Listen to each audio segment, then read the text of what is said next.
Hello everyone, मेरा नाम है धीरज कुमार और मैं आप सब लोगों का स्वागत करता हूं फिर से आज की क्लास में। जैसे कि आप लोगों को पता ही है कि मैं इसके अंदर आपके लिए 10 एक्सपेक्टेड पेपर लेके आया हूं।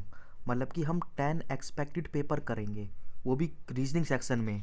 आपको पता है आईबीपीएस क्लर्क का एग्ज़ाम आपका होने वाला है जल्दी। उसमें उसके अंदर आपके एक रीजनिंग सेक्शन आता है जिसके अंदर आपके 35 क्वेश्चंस पूछे जाते हैं, वो भी 20 मिनट्स आपको टाइम अलॉट किया जाता है। आपको इसके अंदर 20 मिनट्स के अंदर 35 क्वेश्चन अटैम्प्ट करने होते हैं। ये क्वेश्चन कैसे अटैम्प्ट करने चाहिए इन्हीं का मैं डिस्कशन अपने इसी मॉक पेपर के साथ करूँगा। मतलब कि पहले कौन सा पेपर, कौन सा क्वेश्चन आपको अटैम्प्ट करना है, फिर कौन सा आपको स्किप करना है, किस क्वेश्चन में कितना टाइम देना है, कैसे करना है, ये सब करना है। तो ये हमारा आज पेपर नंबर 7 है। आपको पता होगा, अगर जिस स्टूडेंट ने मेरे सारे प्रीवियस सेशन देखे हैं, अगर नहीं देखे हैं तो वो देख ले, आप लोगों के लिए काफ़ी बेनिफिशियल होंगे। तो मैंने उससे पहले 1 to 6 पेपर करा दिए हैं, मतलब 1 से 6।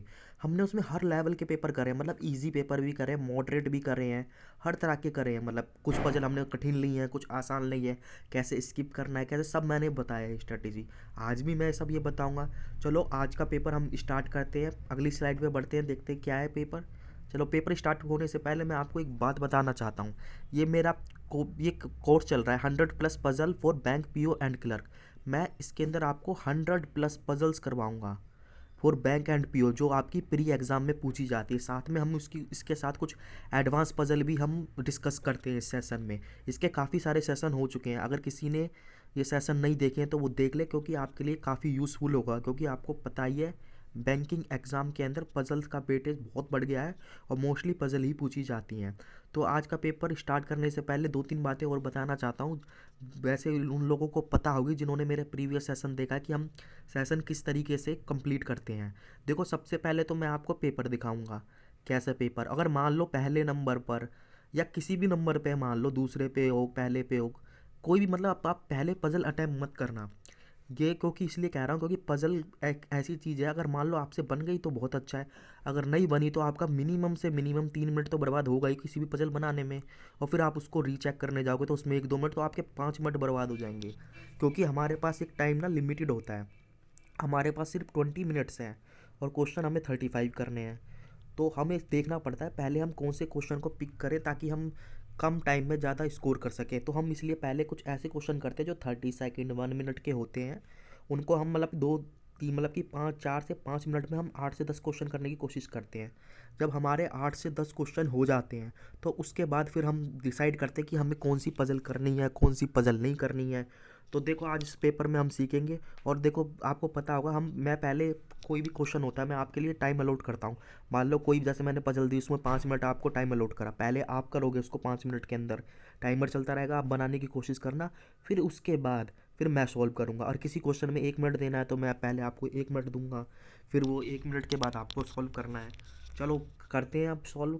देखिए आज का क्या स्ट्रेटेजी हमारे पेपर करने की, क्या पेपर आया। पेपर नंबर 7 है हमारा आज। ये देखिए जैसे मैंने पहले ही बताया था कि पहले आप कभी पजल अटैम्प्ट नहीं करोगे, चाहे वो पहले नंबर पे हो चाहे वो लास्ट पे हो। ऐसे नहीं कि आपको लगता है कि मैं पजल में परफेक्ट हूँ तो आपको पजल नहीं करनी। अभी इसका मैंने रीज़न बताया था पीछे। देखो ये पजल आई, अब ऐसा नहीं कि आप इसको एकदम स्किप कर दो, छोड़ दो, आगे बढ़ो, ऐसा नहीं करना है। आपने देखा, अब इसके अंदर आप 10 सेकंड तक इन्वेस्ट करो टाइम। कि क्या लिखा है, जैसे कि यहाँ लिखा था 1 2 3 4 7 मेंबर है, live in society different wing, both wing इतना।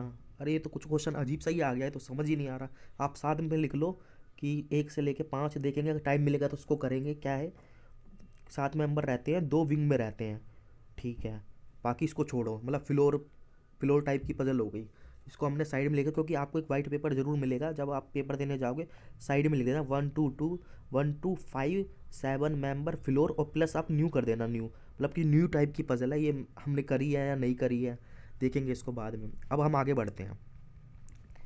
अब हम आगे बढ़े, देखते हैं अगला हमारा क्या आया इस पेपर में। जैसे ही हम आगे बढ़े, आगे देखा हमारी फिर पजल है 6 से 10।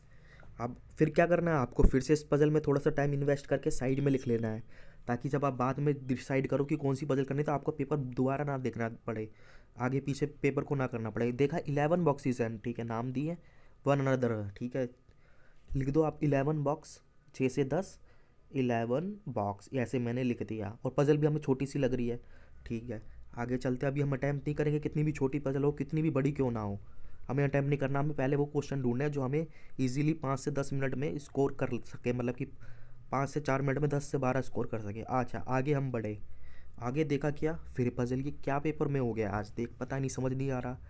10% है, इसमें भी 10% आए हैं, और सब इस टेबल में बैठे हैं सर्कुलर में, तो और वो ऑल फेसिंग ये पढ़ लेना सेंटर। आपने लिखा 11 से 15, सर्कल बना दिया 10 मेंबर, और इनसाइड लिख सकते हो, ठीक है। ये भी स्किप करा, अभी तक हमने 15 क्वेश्चन स्किप कर दिए। अब हम आगे बढ़ते हैं, देखते हैं और क्या पेपर में आया है इसमें। शायद ये क्वेश्चन क्या है, ये तो चाइनीज कोडिंग डिकोडिंग आई है, शायद ये शायद ईजी हो, पर हम इसे चेक करेंगे। हाँ देखो कॉमन भी मिल रहा है इसके अंदर, हाँ ठीक है, पर हम देखते हैं कि चाइनीज़ ही एक्चुअल में या कुछ और है। लेफ्ट राइट अबो कहीं लिखा है, इसका कंपैरिजन इससे करो, कहीं नहीं लिखा। बिलो नेक्स्ट कैन लिखा है, नहीं लिखा। दे नन सम कहीं नहीं लिखा, मतलब कि ये चाइनीज़ कोडिंग नहीं है, ये न्यू पैटर्न की कोडिंग है जो आजकल पूछी जाती है आपके आपके प्री एग्जाम में ये आ सकती है, क्योंकि चाइनीज़ कोडिंग डिकोडिंग तो हर कोई कर लेता है। तो हमने इसको ऐसे लिख लिया 16 से 20 कोडिंग डिकोडिंग, और साथ में आप न्यू लिख दो, मतलब न्यू पैटर्न है।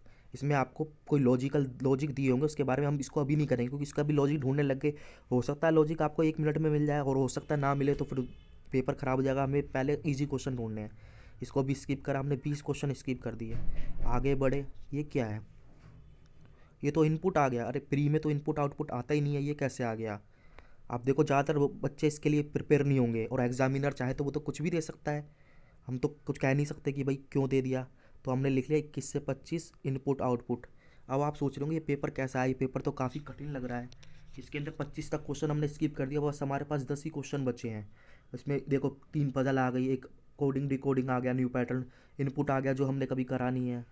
तो अब हमने सारे क्वेश्चन छोड़ दिया, अब हमारे पास 10 क्वेश्चन बचे हैं। अब आपका कॉन्फिडेंस थोड़ा थोड़ा डाउन जा रहा होगा, मगर कॉन्फिडेंस को लूज़ नहीं करना। इस पेपर में कितनी भी पजल दे रखी हो, कुछ भी दे रखो, मगर इजी तो होगा। मतलब 20 से 25 क्वेश्चन तो करने लायक होंगे ही होंगे, वो आपको अब सेलेक्ट करना पड़ेगा। आपका सिलेक्शन ही डिपेंड करेगा कि सिलेक्शन की किस तरीके से सेलेक्ट आप पजल का क्वेश्चन करते हो, तो उसी हिसाब से को आप स्कोर कर पाओगे। देखो ये फिर से क्वेश्चन आया है किसका, इनइक्वलिटीज़ का, और मैं इसमें आपको 30 सेकंड देता हूँ, इसको कीजिए, फिर मैं बताता हूँ क्या है इसका आंसर।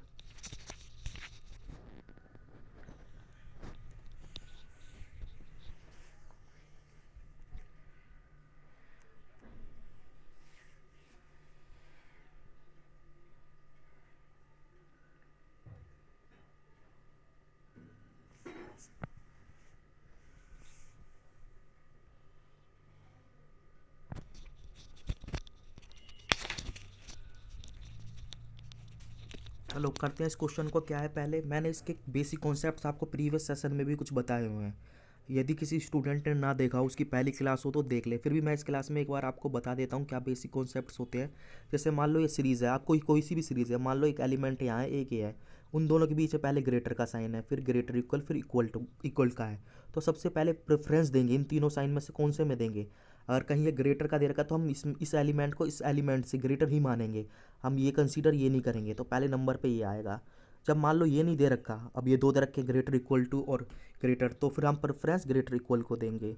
मान लो ये भी नहीं दे रखा, तो तीसरे नंबर पर हम इक्वल टू को देते हैं। सिमिलरली आपका जो ये ग्रेटर इक्वल का लेसर मतलब कि स्मॉलर, स्मॉलर इक्वल और इक्वल टू में होता है। और एक चीज़ का और याद रखना है आपको, अगर कभी सीरीज ब्रेक हो, सीरीज ब्रेक्स का मतलब है मेरा एक ग्रेटर दे रखा है, एक इक्वल टू दे रखा है, एक ग्रेटर इक्वल टू, एक इक्वल टू, मतलब लेसर दे रखा है, सिमोलर, यहाँ ए दे रखा है, यहाँ भी, तो इसके बारे में मतलब सीरीज ब्रेक हो गई, एक बार बड़ा हुआ एक बार छोटा हुआ, तो ये सीरीज ब्रेक कहलाती है। तो इसमें हम आंसर को नहीं बता सकते, तो हम आंसर गलत कर देते हैं।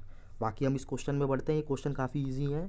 इसी तरह के क्वेश्चन प्री में पूछे जाते हैं, क्लर्क में खासकर। क्या बोल रहा है, क्यू बड़ा है सी से। देखो क्यू पे गए हम, पहले हम कंक्लूजन पे जाएंगे ना कि स्टेटमेंट। क्यू सी से, सी ये है, तो इसके बीच में साइन देखो, एक तो देखो बड़ा आ रहा है, फिर एक बराबर का आ रहा है, फिर एक छोटे का आ रहा है, तो ये तो सीरीज ब्रेक हुई भाई, मैंने बताया था सीरीज ब्रेक। तो आंसर नहीं बता सकते, ये हमने काट दिया। अब है के से क्यू, के से क्यू, के से क्यू।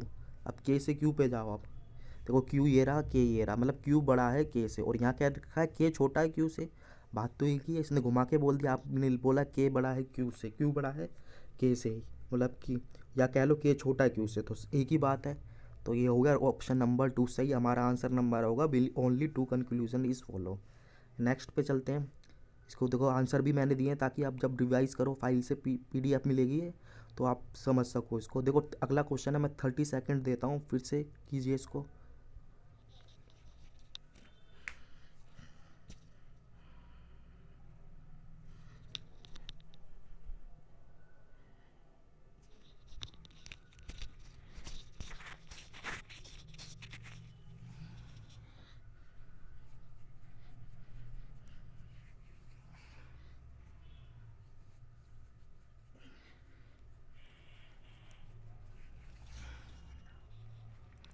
चलो टाइम होता है पूरा, देखते हैं क्या बोला। जे बी, अभी मैंने बताया था जे और बी का कंपेयर करो आप।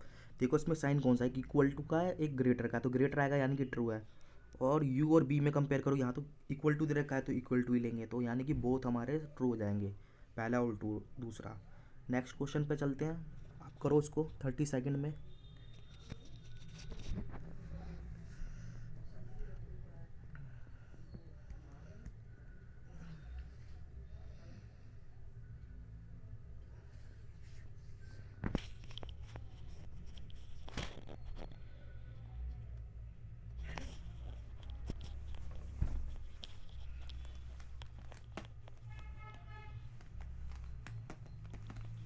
चलो करते हैं इसको सॉल्व। क्या बोला है, ए ग्रेटर के और ए बराबर है के मतलब कि हम कंक्लूजन पे जाते हैं। अब ए ढूंढो, के है, यहाँ पर तो दे रखा है ए ग्रेटर इक्वल टू के। अब इस हिसाब से तो प्रेफरेंस हमें इसी को देनी चाहिए, पर आप थोड़ा समझोगे इस क्वेश्चन को। ग्रेटर इक्वल किन दो साइनों से बना होता है, एक तो ग्रेटर से मिलके बनता है, इक्वल टू से मिलके बनता है। इसका मतलब है ए या तो ग्रेटर है या इक्वल टू है, मतलब कि ए ग्रेटर इक्वल टू। और यहाँ पर कंक्लूजन में क्या क्या दिया है, ए ग्रेटर है और ए बराबर है, तो इन दोनों में से एक तो होगा, या तो के बराबर होगा या के ए के बराबर होगा। ये देखो ए के बड़ा होगा या बराबर होगा, तो इसको आंसर में लगाएंगे हम आइदर और, या तो हमारा ये होगा या ये होगा, कोई तो उसमें होगा ही। अब नेक्स्ट पे चलते हैं, देखते हैं इसको कीजिए ये।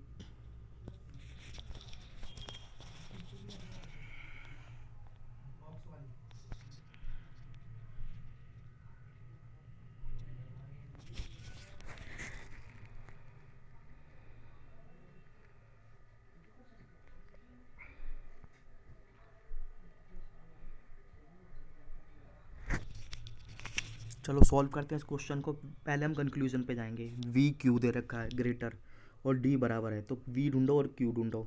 इसमें तो ग्रेटर इक्वल का है, तो हमारा ये गलत हो गया। सिमिलरली अब डी और किसका है, वी से कोई रिलेशन नहीं है। पर अब देखो कि क्वेश्चन काफ़ी अच्छा, ज़्यादातर स्टूडेंट इसका नाइदर नोर करेंगे, पर आप थोड़ा सा दिमाग लगाओगे तो ये लिखा है बी ग्रेटर इक्वल, यानी बी ग्रेटर इक्वल क्यू या डी, ऐसे लिख सकते हैं ना। बीच का आप स्किप कर सकते हो क्योंकि ग्रेटर इक्वल का साइन है। और क्यू डी को आप बराबर लिख सकते हो, देखो क्यू और डी को मैंने यहाँ पर लिखा। और वी एक बार बराबर हो गया, एक वी बराबर हो गया, एक बार वी बड़ा हो गया, आपने जैसे हमने प्रीवियस स्लाइड में देखा था। पर यहाँ पर दो एलिमेंट आ गए तो उसमें बहुत ज़्यादा बच्चों को कन्फ्यूजन हो जाएगा, तो ये सेम कंडीशन बनती है। यहाँ पर आप डी लिख लो या क्यू लिख लो, बात एक ही है। अगर हम क्यू वी लिख लेंगे तो फिर आपके ज़्यादा समझ आ जाएगा। तो इसमें भी क्या क्वेश्चन आंसर आएगा, या तो आइदर वन या आइदर टू। ये देखिए आंसर दे रखा है। अगले में चलते, लास्ट क्वेश्चन है, इसको ट्राई कीजिए।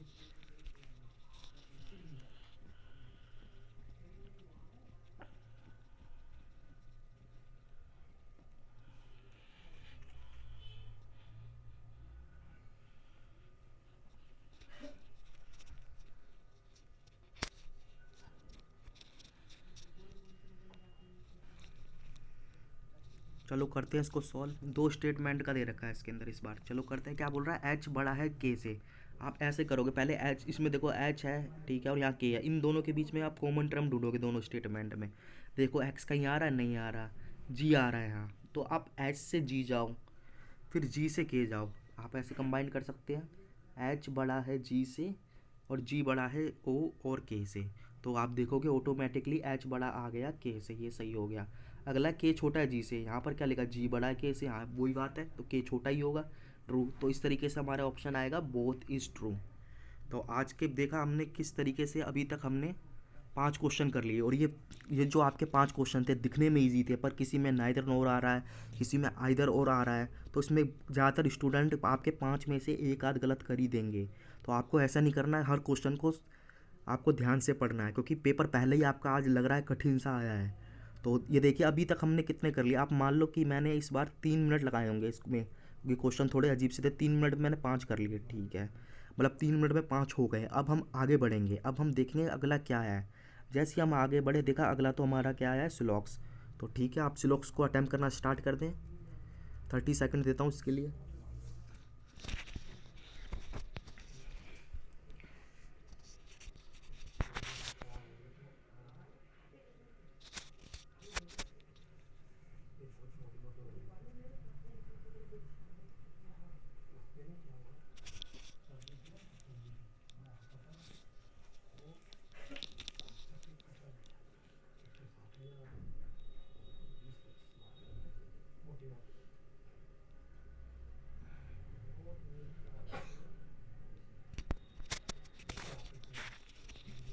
चलो उसको अटैम्प्ट करते हैं। क्या है देखो, पहला है मैक्सिमम, 3 स्टेटमेंट है इसमें और 2 कंक्लूजन। एक है मिनिमम, एक है ओनली। आपको पता होना चाहिए, अब भी मैक्सिमम बोलेगा तो मैक्सिमम को हम सम ट्रीट करते हैं।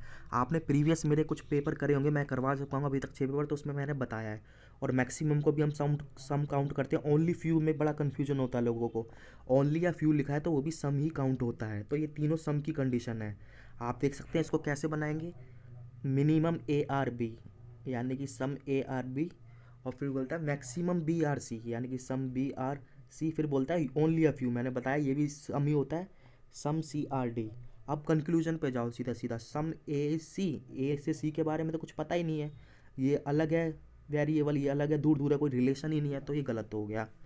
और सम डी आर ए, ये भी सेम सिमिलर कंडीशन बन रही है, कोई लेना देना ही नहीं है, तो ये भी गलत होगा। तो हमारा आएगा नाइदर नॉर। देखिए, ये देखिए अगली स्लाइड में मैंने आपको ये यहाँ पर डायग्राम भी बना के दिखाया और इसके साथ मैंने आंसर भी दिया है। नेक्स्ट क्वेश्चन पे चलते हैं, कीजिए इसको।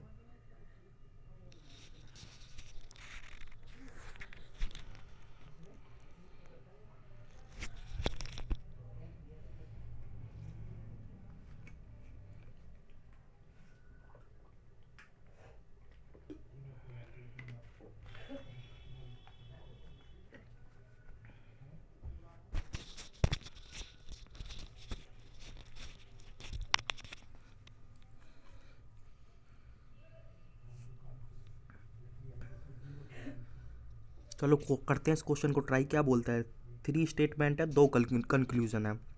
सम के आर टी, ये तो पता ही है आपको, सम के आर टी इस तरीके से होता है। अगला है नो टी इज़ एन, मतलब कोई भी टी एन नहीं है, तो इस तरीके से हमने डिनोट कर लिया। यहाँ पर एरो लगा दी, यहाँ की इन दोनों का कोई रिलेशन ही नहीं है, नो का रिलेशन है। और फिर बोलता है ऑल एन, मतलब जितने भी एन हैं सारे के सारे एस हैं। अब पहला पूछता है आपका सम एस, मतलब एस का कुछ पार्ट, क्या टी नहीं हो सकता है।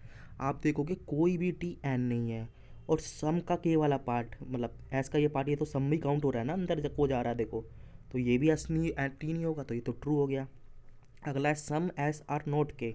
आप देखो कि एस ने के बारे में, बल्कि एन ने के बारे में कुछ भी नहीं कहा है, तो हमारा कोई रिलेशन नहीं आएगा, हम इसको बता नहीं सकते, तो इसको हम सी एन डी में डाल देंगे या इसको गलत कर देंगे। तो हमारा ऑप्शन आएगा ओनली वन इज़ ट्रू। ये देखिए डायग्राम बना हुआ है, यहाँ पे आंसर दिया है। नेक्स्ट क्वेश्चन पे चलते हैं, करो उसको।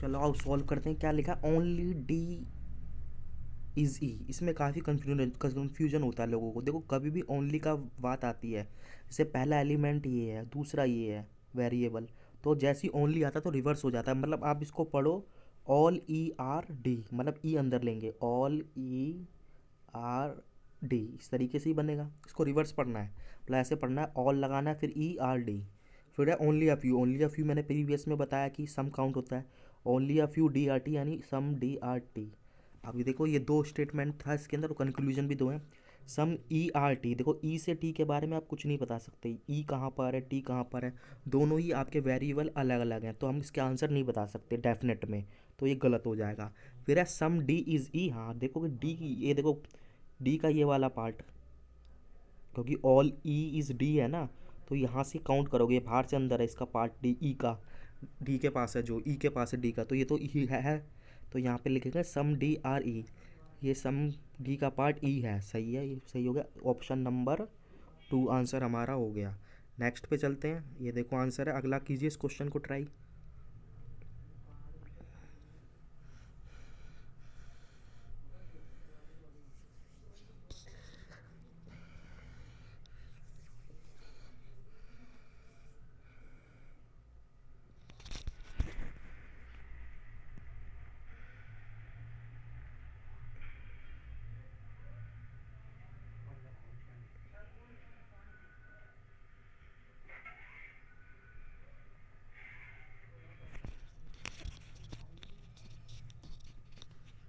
चलो इस क्वेश्चन को ट्राई करते हैं, क्या लिखा है, ऑल एम आर एन, मतलब कि सारे एम एन है, इस तरीके से बनता है। पता है आपको, नो एम इज टी, कोई भी एन टी नहीं है, ठीक है, ये हो गया।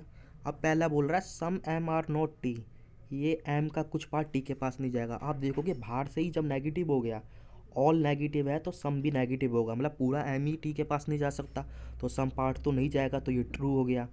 और अगला है नो एन इज टी, आप पहले ही हमारे कंक्लूजन में दिया था नो एन टी, और वो पूछ रहा है some N R need not T, तो ये भी सही है, जब पूरा ही नहीं है, कोई रिलेशन नहीं है, मतलब कि नो का रिलेशन है, तो सम का भी नो का ही रिलेशन होगा, बोथ इज ट्रू आएगा इसके अंदर। अगले क्वेश्चन पे बढ़ते हैं, ये देखिए आंसर है, अगला क्वेश्चन इसको ट्राई कीजिए।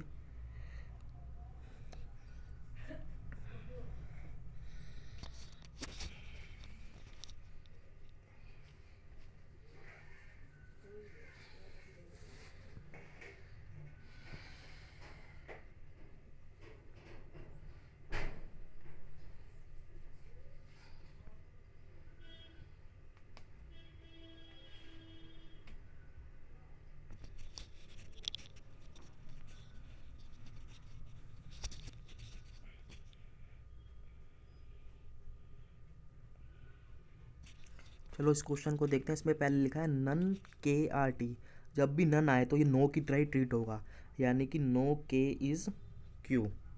और अगला नो क्यू इज़ डी, ये ठीक है। पहला पूछा है इसने सम के आर नॉट डी, अब देखो के से डी के बारे में तो कुछ बोला ही नहीं गया है, कोई रिलेशन ही नहीं है, तो हम इसको सी एम मतलब कि गलत कर देंगे, डेफिनेट में पूछा गया है। अगला है सम क्यू आर नॉट डी, आप देखो कि पूरा रिलेशन आपका नो का है, जब पूरा ही नहीं जा सकता तो सम तो ऑटोमेटिक नहीं जा सकता, तो ये सही हो गया। तो हमारा ऑप्शन नंबर 2 आएगा, तो हमारा क्या आएगा, ऑप्शन नंबर 2। तो अभी तक आपने देखा ये पेपर थोड़ा सा हमें मॉडल टाइप का लग रहा है। देखो इस पेपर के अंदर अभी तक हमने 10 क्वेश्चन कर लिए हैं, इतने मतलब कि उसको मॉडरेट भी कहेंगे तो उस पेपर में भी हमने 10 कर लिए, पर ये 10 क्वेश्चन भी इतने इजी नहीं थे। इसमें आपने पहले करा हुआ इनइक्वालिटीज़ जो सिर्फ 2-2 लाइन की थी, मगर उसमें देखो आइदर और आ रहा है, कभी नाइदर नॉर आ रहा है, कभी कैसा रिलेशन पूछ रहा है, दो वेरिएबल के बीच में नाम चेंज है वो बराबर हो जाते हैं। और सिमिलरली आप इसमें देखोगे सिलॉक्स में, तो इसमें भी कोई इतने ईजी क्वेश्चन नहीं है, मतलब सम सम नॉट इस तरह के, non none only few only का यूज़ हुआ गया है।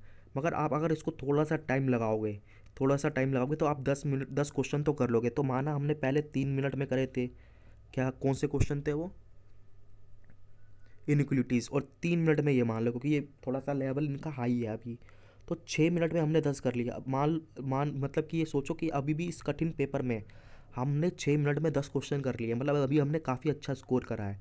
अब हम देखेंगे अब हमें क्या करना है। आप देखो कि 6 मिनट तो हमारे हो गए, अब हमारे पास 14 मिनट बचे हैं, और इस जिसमें से कि हमारी तो 3 पजल है, ठीक है, और एक हमें दिए कोडिंग डिकोडिंग, वो भी न्यू पैटर्न। एक दिया है हमें क्या कहते हैं, मशीन इनपुट, जिसके लिए कोई भी प्रिपेयर नहीं होता, प्री में तो खासकर कोई बच्चा प्रिपेयर ही नहीं होता, पर एग्जामिनर चाहे तो दे सकता है। आप ये पेपर इस तरीके से सेट किया गया है। आप लोगों ने पिछले पेपर दिए होंगे, जैसे कि IBPS RRB के दिए हैं, PO क्लर्क और PO का देखा है, वो देखा होगा आपने, पेपर काफ़ी ठीक ठाक आया था, तो उसी को देखते हुए मैंने इस तरीके का पेपर ये आज सेट किया है। तो चलो अब हम ये क्या करना चाहिए, देखो 3 तो पज़ल हैं, उसमें से भी 3 में से एक पज़ल तो बड़ी अजीब ही आई है, वो समझ ही नहीं आ रही, मतलब 7 मेंबर रह रहे हैं, 2 विंग है, पता नहीं विंग क्या होती हैं, अब वो हमें समझ नहीं आ रहा। तो अब हमारे पास तो 2 ही पज़ल बची, एक तो हमारी कौन सी थी, शायद सर्कुलर बची है, और एक पज़ल शायद और बची है, वो शायद मुझे याद नहीं आ रही, अभी देख लेंगे। एक हमारे पास बचा मशीन इनपुट, और इसके लिए तो हम प्रिपेयर ही नहीं है, तो उसको भी छोड़ो। तो अब हमें चलना चाहिए ये कोडिंग डिकोडिंग की तरफ, न्यू पैटर्न। अगर हमने इसका कोड को अगर सही तरीके से पहचान लिया, क्रैक कर लिया, तो हमारे 5 नंबर पूरे होंगे। मैं देख देख देता हूँ आपको फिर से, इसके अंदर देखते हैं कहाँ है क्वेश्चन वो। ये देखिए, ये तो हमने कर लिए 10 क्वेश्चन। इनपुट विन को छोड़ देते हैं अभी। ये है शायद तीसरी पजल कौन सी आई थी, देख लेते हैं चलो, जब देखा ही है तो।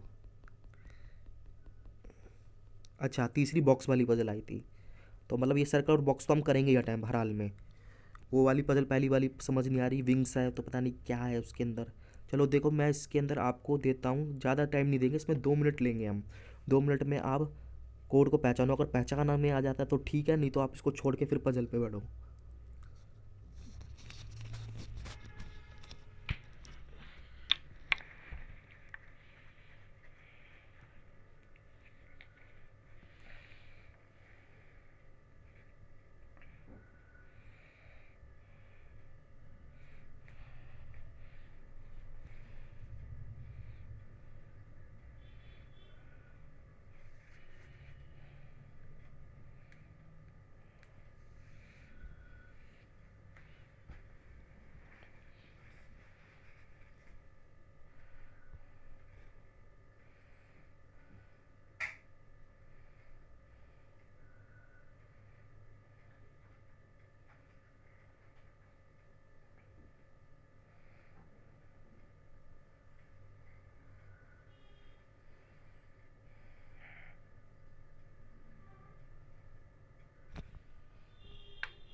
चलो 2 मिनट होते हैं, देखते क्या आंसर होना चाहिए, ट्राई करते हैं, शायद आप लोगों ने बना लिया हो।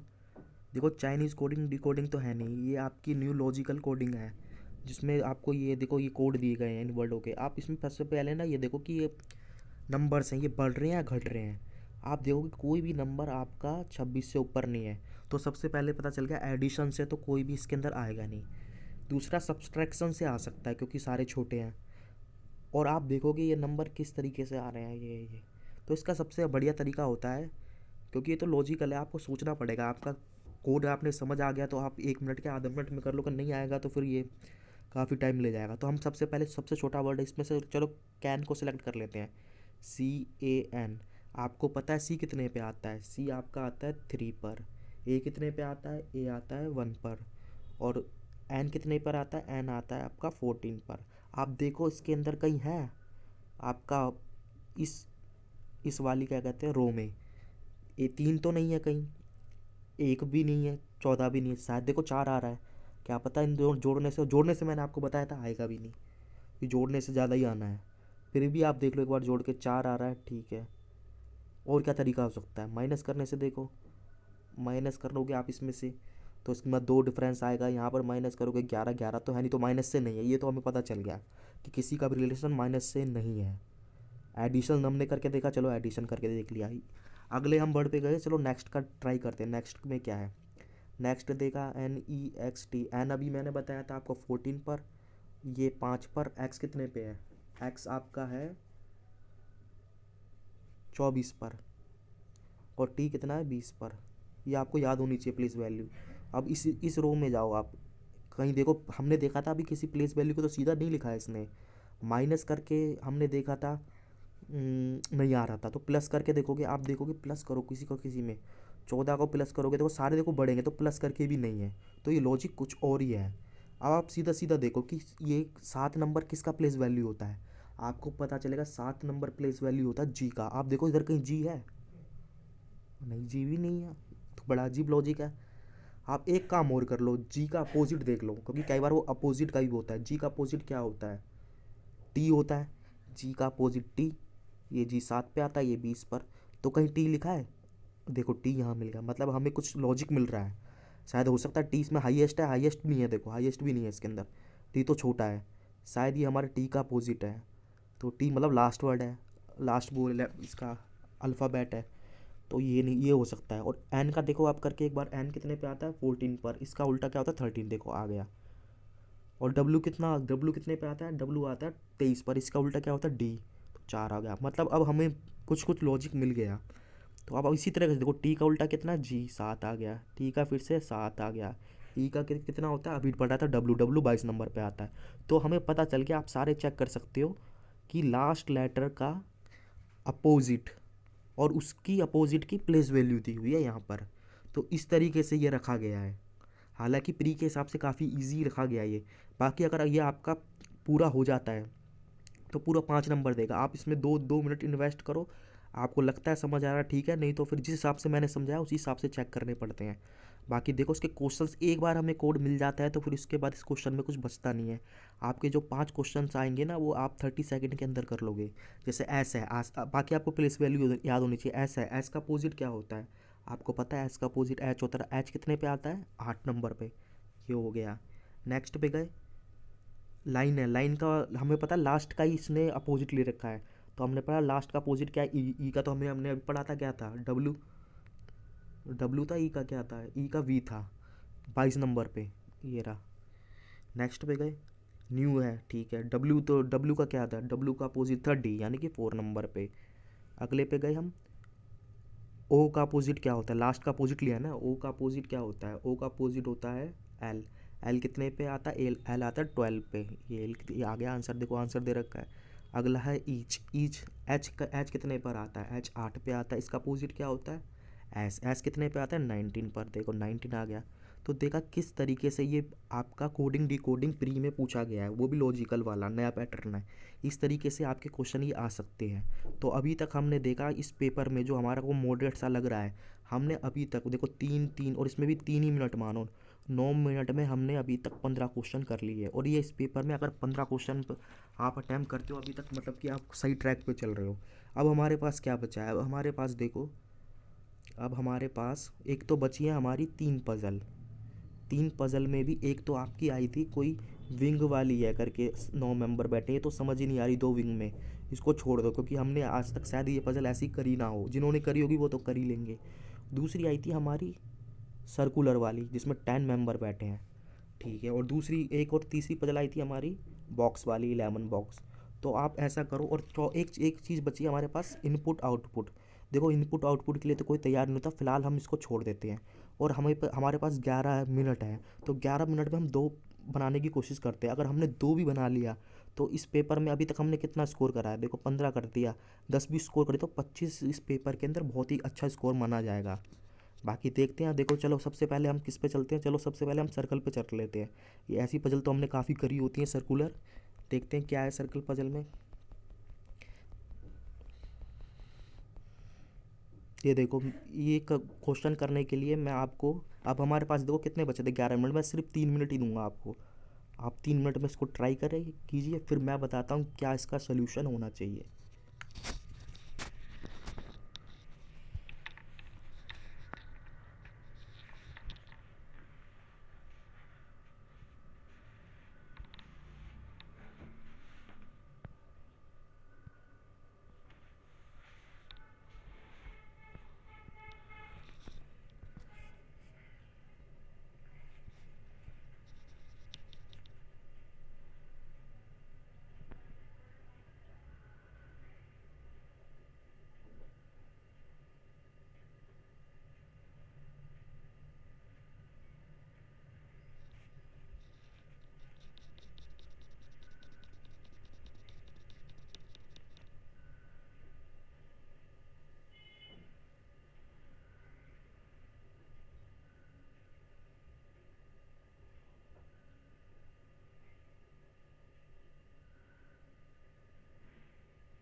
चलो 3 मिनट पूरे होते हैं, इसको ट्राई करते हैं।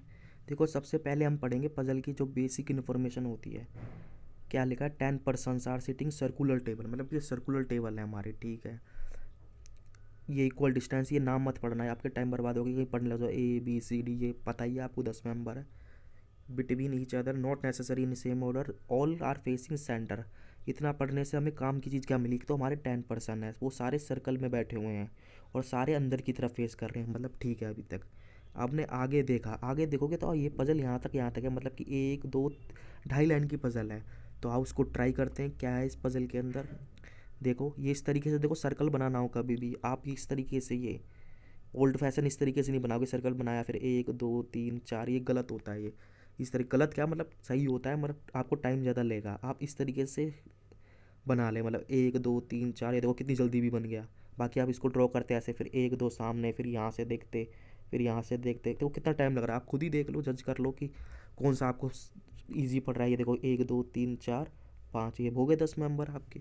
तो कोई इस तरीके से मैंने सर्कल बना दिया। फिर हम आगे बढ़े, देखो इस तरीके से पहले लाइन देखो हमने हाईलाइट करी है, सी थर्ड लेफ्ट ऑफ ई, और आगे भी कुछ दिया है पर मैंने हमें आगे नहीं करी। कभी भी देखो इस तरह की बड़े लाइनें होती हैं जिसमें एंड हु का यूज़ होता है, तो हम उसको ब्रेक कर करके पढ़ते हैं। तो पहला है सी फोर्थ लेफ्ट ऑफ ई, मतलब सी लेफ्ट में है ना, तो सी को मैंने यहाँ मान लिया, अब आप कहीं भी मान सकते हो।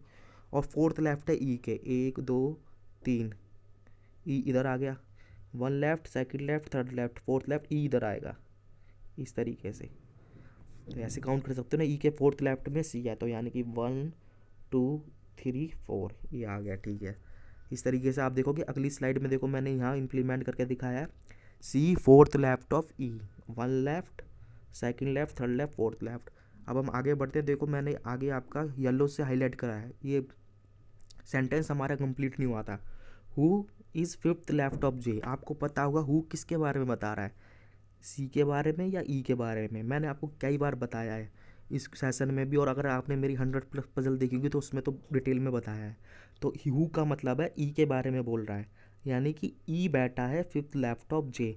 आपको पता है लेफ्ट के लिए हम इधर की साइड ऐसे क्लॉकवाइज चलते हैं, तो आप कहीं पर भी जे को प्लेस करो, जैसे कि फिफ्थ है तो देखो 1 2 3 4 5, तो जे आपको शायद यहाँ ही करना पड़ेगा। देखो 1 left, second, third, fourth, fifth, हाँ ठीक है ना, देखो लेफ्ट से काउंट करोगे, 1 left, second left, third left, fourth, fifth, तो जे यहाँ पर आएगा। अगली स्लाइड पे देखते हैं, देखो मैंने यहाँ पर जे प्लेस करा है, जे फिफ्थ लेफ्ट ऑफ, मतलब कि E who fifth left of J, मतलब कि ई है फिफ्थ लेफ्ट ऑफ जे के। एक लेफ्ट, दो, तीन, चार और ये पाँच। अगले चलते हैं। अगला क्या लिखा है, एफ फेसिस सी। ये तो काफ़ी इजी पॉइंट है, मतलब कि एफ के सामने सी बैठा है, तो सी ये एफ इधर आ गया। आगे चले हम, ये देखो प्लेस करके दिखाया मैंने यहाँ पर। आगे चले, ये देखो येलो से हाईलाइट करा है, D is sit next to E. Next का मतलब क्या होता है, देखो कभी भी सर्कल होता है ना, तो नेक्स्ट का मतलब होता है उसके पड़ोस वाला, नेबर कह लो या नेक्स्ट कह लो। मान लो इधर ए बैठा है तो नेक्स्ट ये भी काउंट होगा, ये भी काउंट होगा। तो इसी तरीके से डी का नेक्स्ट मतलब ई का नेक्स्ट कौन है, ई का नेक्स्ट एक तो ये वाला है, एक ये वाला है। इधर तो ऑलरेडी एफ बैठा है, तो एक ही आपकी प्लेस बचा, यानी कि डी को आपको यहीं प्लेस करना पड़ेगा, यहाँ कर नहीं सकते, ऑलरेडी एफ है। अगर एफ नहीं होता तो दोनों जगह आ जाता है आपका। ये देखिए अगली स्लाइड में डी यहाँ आ गया। देखिए ये पॉइंट है, क्या लिखा है, D A B C sit together, मतलब ये सारे साथ में बैठे हैं, from left to right respectively. इसका मतलब क्या है, जिस क्रम से दी गए हैं, मतलब कि डी आएगा, फिर ए, फिर बी और ये सी, ये लेफ़्ट टू राइट बैठे हैं। आपको पता है सर्कल में लेफ़्ट से राइट के लिए क्या कहते हैं, लेफ़्ट से राइट के लिए इस तरीके से काउंट होता है। तो यहाँ डी आ गया हमारा, फिर ये हमारा ए आ गया, ये बी आ गया, तो इस तरीके से इन दोनों के बीच में ही आएगा, तो ए बी हमारा यहाँ आ जाएगा। ये देखो यहाँ मैंने दिखाया है आपको प्लेस करके, आपको पता है ना। देखो कंफ्यूज मत होना, आप सोचोगे कहीं इसको ऐसे कर दो, सी के बाद ए फिर बी फिर डी, ऐसा नहीं होगा। क्यों नहीं होगा, मैंने अभी आपको बताया, सर्कल में जब भी काउंट होता है तो लेफ़्ट के लिए आपको इस साइड चलना पड़ता है, यानी कि क्लॉकवाइज। तो ये लेफ़्ट में ही तो जा रहे हैं, देखो डी के लेफ़्ट में ए के लेफ़्ट में बी, बी के लेफ़्ट में सी, और आपके रेस्पेक्टिवली थी, मतलब क्रमानुसार थे। तो आपको पता है लेफ़्ट में जाने के लिए क्लॉकवाइज, क्लॉक इसी तरीके तो चलती है। और अगर ये एंटी क्लॉक बोल देता, मतलब राइट साइड होता तो एंटी क्लॉक होता, घड़ी के विपरीत। आगे हमारी एक लास्ट लाइन बची है, इसको इम्प्लीमेंट करने की कोशिश करते हैं। जी सिट सेकंड राइट ऑफ आई, मतलब जी सेकंड राइट है आई के। अब देखो यहाँ पर हमारे पास 3 स्पेस बचे हैं, मतलब जी आई यहाँ पे आएगा, यहाँ पे आएगा। अब सेकंड राइट है तो जी तो यहीं आना चाहिए और आई इधर, क्योंकि देखो जब आप इसको चलाओगे तो इस तरीके से चलेगी ना, ये एंटी क्लॉकवाइज घड़ी मतलब उल्टी चल रही है, क्लॉकवाइज तो ऐसे चलती है। तो आई इधर आएगा, जी इधर आएगा। नेक्स्ट पे गए, देखो इम्प्लीमेंट करके दिखाया। अब आपका एक मेंबर बचा है, अब जो भी मेंबर बचा है आप उसका नाम यहाँ पर प्लेस कर देना, क्योंकि अब बाकी के 9 मेंबर हमें मिल गए, 9 मेंबर मिल गए ना। ये देखो मैंने यहाँ पर जो बचा था मेंबर, उसका मैंने यहाँ पर नाम लिख दिया, वो एच था। देखिए अब इसको क्वेश्चन करने के बाद ये देखो आपने देखा होगा, ये सिर्फ 10 मेंबर हमें सिर्फ मतलब कि एक स्टूडेंट को डराने के लिए होते हैं, ताकि वो पहले पजल देखे, और देखे 10 मेंबर है तो वो एकदम स्किप कर देता है, वो आगे पढ़ता नहीं है। आपको अंदर कंटेंट में भी पढ़ना है कि पजल में बोला क्या गया है। पजल ठीक ठाक थी, इतनी मतलब कि आप इजी भी नहीं कह सकते मगर कठिन भी नहीं थी यार, इस पेपर को देख कर। ये बाकी इसके क्वेश्चंस होते हैं वो आपके ईजी आएंगे, बाकी मैं देखता हूँ, मतलब बताता हूँ किस तरीके क्वेश्चन पूछे गए हैं। देखो पहला क्वेश्चन है, who sit second left of B. देखो सेकंड लेफ्ट ऑफ बी, सबसे पहले आप बी ढूंढ लो। आपको सेकंड लेफ्ट देखना है तो घड़ी के हिसाब से चलो, जैसे घड़ी चलती है, घड़ी ऐसी तो चलती है। तो पहला लेफ्ट सेकंड लेफ्ट, तो जे है यहाँ, देखो शायद जे आएगा है आपका, हाँ ठीक है, तो ये आएगा सेकंड लेफ्ट जे, आंसर दिया हुआ है इस तरीके से। Who sit six right of H, देखो एच ढूंढ लो, एच ये। अब राइट साइड जाओगे तो ऐसे जाओगे ना, अब एंटी क्लॉकवाइज घड़ी के विपरीत। तो 1 2 3 4 5 6, यानी कि डी बैठा हुआ है, ये डी आंसर है। अगले पे गए हम, हु फेसिस डी, मतलब डी के सामने कौन है जो डी को फेस कर रहा हो। डी के सामने देखो, डी ढूंढो, डी के सामने है जी, या ऑप्शन नंबर ई आ गया हमारा, जिस पे जी दिया है। अगला है, how many person sit between E and I. E and I ढूंढो, ई ये रहा, आई ये रहा। आगे बोला है condition when counting right from I, I के राइट से। आप ऐसे मत कर देना, अगर आपने ऐसे कर दिया तो लेफ्ट हो जाता है क्लॉक वाइज, यहाँ से ऐसे करके काउंट करने हैं। तो 1 2 3 4 5 6 7, यानी कि 7 मेंबर है। देखो इसमें देखो जीरो दिया है, कहीं नहीं जीरो नहीं, 1 भी दिया है। देखो कोई इसको गलत करके यहाँ पर 1 कर सकता था, तो ये छोटी छोटी बातों का ध्यान देना है। तो हमारे कितने 7 है जब राइट से काउंट करेंगे। अगला है, how many person sit between B and H. देखो बी ढूंढो और एच ढूंढो, बी एच में कितने हैं, देखो यहाँ पर कितने हैं, 3 है। आप देखो कोई बच्चा जो जल्दी जल्दी करेगा वो 3 ही टिक कर ही आएगा, मगर आपको इसमें देखो साइड नहीं बताई, जैसे प्रीवियस क्वेश्चन में बताई थी ना, इसके राइट से करना है, इसके लेफ्ट से, तो आपको ये भी काउंट करने पड़ेंगे। ये कितने हैं, 1 2 3 4 5, ये देखो 5 भी दे रखा है, तो मतलब कि या तो 3 होगा या 5 होगा, दोनों ही है ना, इतने ही तो होंगे। और वो तो ऑप्शन है नहीं, तो हम इसमें बता नहीं सकते, सी एंड डी आ जाएगा। तो देखा आपने किस तरीके से ही हमने पज़ल सॉल्व करी। अभी तक हमने कितना, हमारे पास कितने थे, 9 मिनट थे, कितने थे, देखो 3 मिनट तो हमने उसमें दिए थे इनिक्विटीज़ में, और 3 मिनट हमने दिए थे स्लॉक्स में, और 3 मिनट हमने दिए थे कोडिंग डिकोडिंग में। तो 9 मिनट हमने दे दिए। आपने इसमें मान लो कि इसमें ज़्यादा से ज़्यादा आप कितना दोगे, 4 तो दोगे ही, क्योंकि ये पजल थोड़ी ठीक ठाक है। तो 11 मिनट बचे, 11 में से 4 गया, कितना बचा, 7। अब देखो 7 मिनट है, जिसके अंदर हम एक पज़ल तो अटैम्प्ट कर सकते हैं इजीली। अब हमें सीधे पज़ल पे जाना चाहिए। आप उस पज़ल पे मत जाना जो पज़ल आपने कभी बनाई नहीं है, वो शायद आपके लिए थोड़ी कठिन हो जाएगी। आप उस पज़ल में जाओ जो जिस तरीके की पज़ल हम अटैम्प्ट करते रहते हैं, प्रैक्टिस करते रहते हैं। तो प्रैक्टिस के लिए आपको पता है एक बॉक्स पज़ल आई थी। बॉक्स तो हमने काफ़ी सारी बनाई हुई हैं, करते रहते हैं मॉक पेपर में, तो उसी को ट्राई करेंगे। देखो इसके अंदर ये रहा बॉक्स पज़ल, मैं आपको इसके अंदर टाइम देता हूँ। अब ये हमारे पास कितने, 7 मिनट बचे हैं। आप इसके लिए 3 मिनट ले लो, 3 मिनट में इसके बाद मैं बताऊंगा कैसे करना है। ये 3 मिनट है, बनाओ इसको। 11 बॉक्स हैं इसके अंदर।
चलो 3 मिनट पूरे होते हैं, देखते हैं इस क्वेश्चन में क्या था।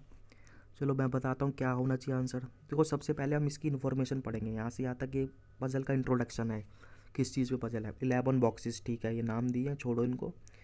Are placed at one another such that one box is placed above to another.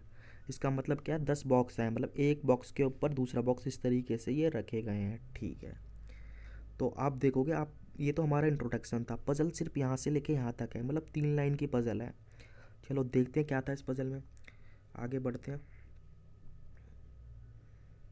ये देखो जिस तरीके से इसने बोला है ना, तो मैंने 11 बॉक्सेस आपके प्लेस कर दिए। वन अनदर अनदर, नीचे वाला बॉक्स नंबर 1 ही होगा, ऊपर वाला 11th होगा। ये इसी तरीके से बनाया जाता है। और देखो जैसे ही हम आगे बढ़े, मैंने हाईलाइट करा है, देखो G fifth left of I and fifth, मतलब G fifth above I and fifth below A. आप सोच रहे होंगे कि मैंने ये वाला पॉइंट क्यों स्किप कर दिया। आप जब ज़्यादा पजल प्रैक्टिस कर लेंगे तो आपको पता लगा। देखो अब मैं बताता हूँ क्यों स्किप किया। Only 3% between I and B, I और बी के बीच में 3% रहते हैं। और ये भी नहीं बताया कि आई ऊपर है या बी ऊपर है, मतलब 3 बॉक्सेस रहते हैं इनके बीच में। तो आप कैसे बनाओगे, देखो 1 2 3 यहाँ, फिर यहाँ, मतलब बहुत सारी पॉसिबिलिटी बनेगी। मैं क्या बताऊँ, इसके अंदर इतनी पॉसिबिलिटी बन जाएगी कि बस। तो आपको ऐसा फिक्स पॉइंट ढूंढना पड़ता है जो कि आपका कम पॉसिबिलिटी दे रहा हो। तो उसी में से एक पॉइंट है आपका ये वाला, ये आपको पढ़ के समझ आएगा। जी फिफ्थ अबो आई, मतलब आई कहीं होगा, उसके फिफ्थ अबो मतलब कि 4 बॉक्स होंगे जब भी तो जी आएगा। 1 अबो 3 अबो 4 हो, ये फिफ्थ नंबर पे आएगा। और लिखा है एंड, एंड मैंने बताया किसको रिप्रेजेंट करता है, पहले मतलब जी के बारे में बोल रहा है। And fifth below, and fifth below मतलब यहाँ पे भी 4 होंगे ए।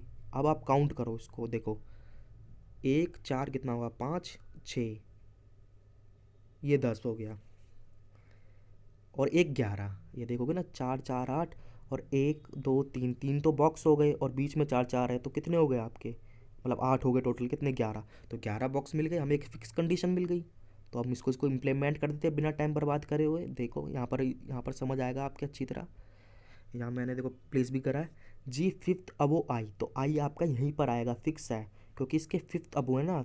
1 अबो, सेकंड अबो, थर्ड अबो, देखो 1 अबो, सेकंड अबो, थर्ड अबो, फोर्थ अबो, और ये फिफ्थ अबो, फिफ्थ अबो पे जी है। एंड यानी कि जी के बारे में बोल रहा है, फिफ्थ बिलो ए, 1 बिलो, 2 बिलो, 3 बिलो, 4 बिलो, और ये 5वां बिलो, तो ये फिक्स हो गया। बाकी अब हम क्या करेंगे, देखो जो भी आगे बढ़ेंगे हम कैसे भी इस पज़ल में, मैं बताता हूँ, एक बार रेस कर लूँ। हम जी ए जी आई इसके रिलेटेड पॉइंट ढूंढेंगे।